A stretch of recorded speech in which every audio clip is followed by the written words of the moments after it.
I think there's ways to understand when you are likelier than not near a cycle top, and this is one example of the ways.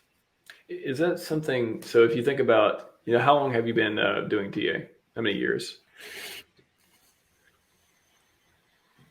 3. 3. Okay.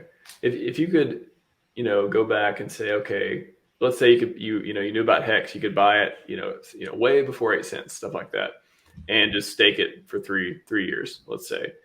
Would would you change it? Like, could if you go back and buy it super cheap, under a penny, blah blah blah, stake it for 3 years versus do the trades whenever, I'm not saying you're day trading, but I'm saying like doing the TA, making the trades you see Oh yeah. necessary over the last 3 years. Which one would you do if you had the Yeah, choice yeah. So back? absolutely. If I had known what Hex was, when around Hex first came out, I would have liquidated everything, gone into Hex, and just staked it.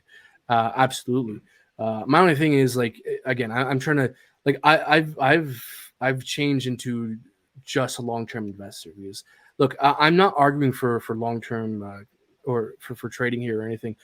For me, it's just like I'm trying to think back to my TA background and what was useful, and for me, what was useful was understanding how certain tools can give you understanding of what's more and less likely, and this specific strategy gives you uh, um, an understanding of when the market can likely uh, reach its cycle top, and that's useful because it's great to buy an asset like Hex, but you know, great, you bought a winning asset, but you should take profits.